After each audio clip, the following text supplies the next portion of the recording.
What is a thought and what is not a thought? In my opinion, the very important initial shift in identity that occurs, called awakening, often called kensho, but you don't need to name it. It's a profoundly transformative, the most transformative experience, really, when you consider the contrast of before and after that a human being can experience. When it comes to that, the distinction that is critical is the difference between thought and what is not thought. And that distinction has to be experiential, meaning not a conceptual understanding. So to give an example of what I mean by a conceptual understanding of the difference between a thought and not a thought would be you have some definition of thought, and then you come up with a mental example of something that is not a thought. For instance, you might say, well, a thought is a neurocognitive process that is experienced as a subjective narrative or something. You know, that could be your definition. And then you say, well, a flower growing, that's not a thought. A fusion reaction inside of a star, that's not a thought. Okay, that's true conceptually, but that's not experiential, right? What has to happen is you have to know through direct experience, unequivocally, without a doubt, what is not a thought. And you have to see it clearly enough until something actually fundamentally changes about the way you experience yourself. This is what awakening is. So what is a thought? Just look right now. Look into your experience.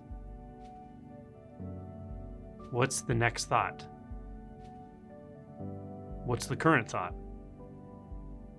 Is it an analysis thought about what I'm saying? Is it a judgment thought? Is it a thought that says, oh, this is interesting, it reminds me of XYZ? Is it a random thought? Are you suddenly thinking about your dog or cat or what you're going to do later on today? Whatever the thought is, just notice it. Notice there's a thought there. And what's intrinsic to this noticing is that the noticing itself, or what has the capacity to notice, isn't the thought per se, because it feels continuous. So it feels like there's something that's there all the time, even if a thought is there, and even if a thought is not there.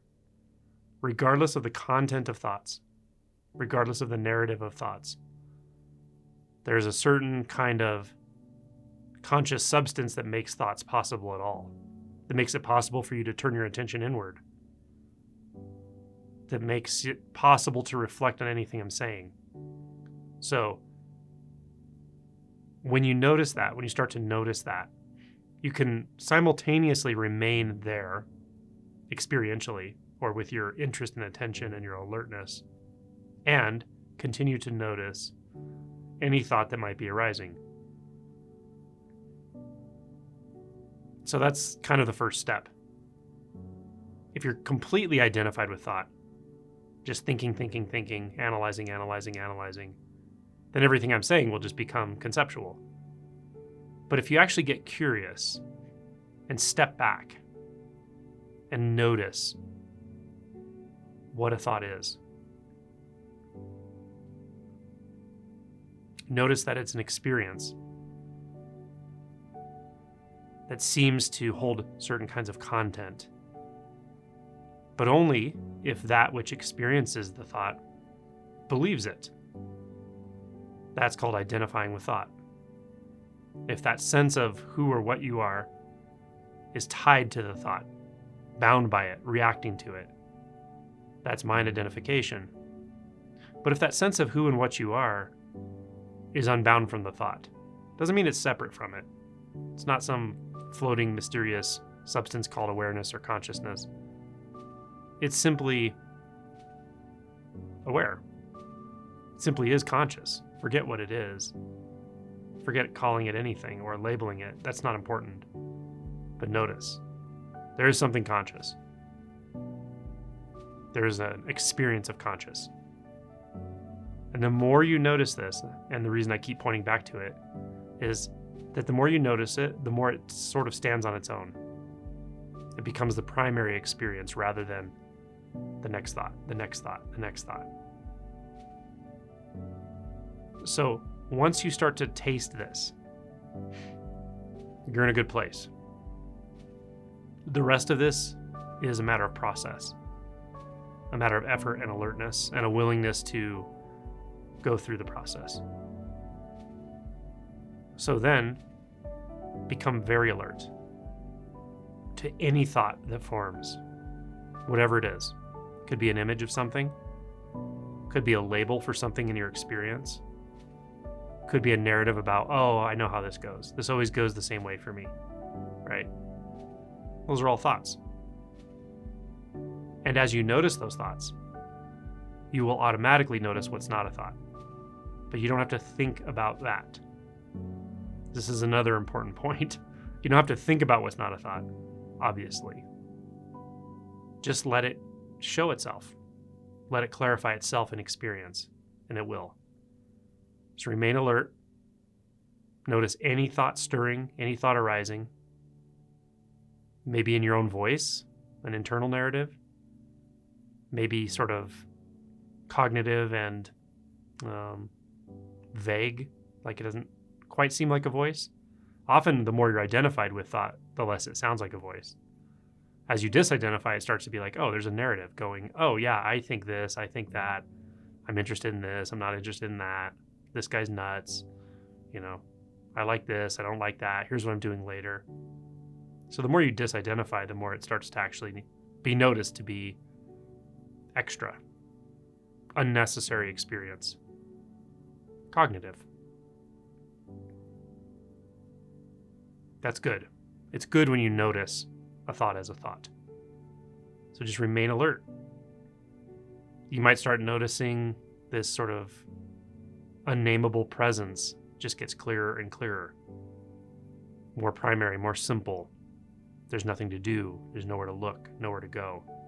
But remain alert, specifically for thoughts.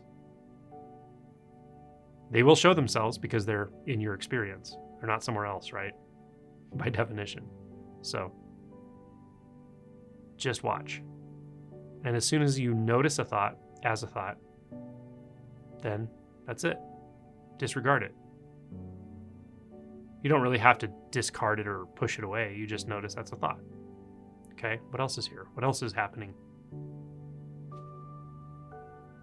And as soon as the mind starts to move and turn your experience into some sort of thought or narrative or description, you just, again, disregard. Okay, that's another thought.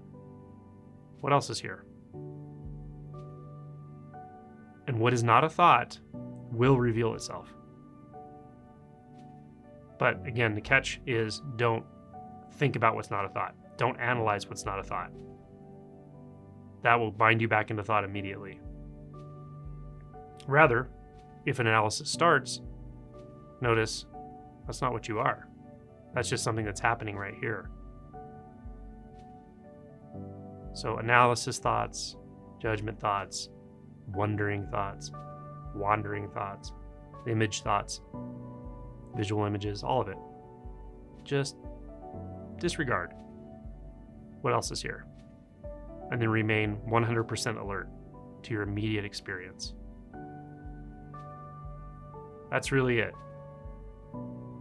But discernment's important, alertness is important. And not giving yourself an escape route of wondering and judging and chatter of the mind.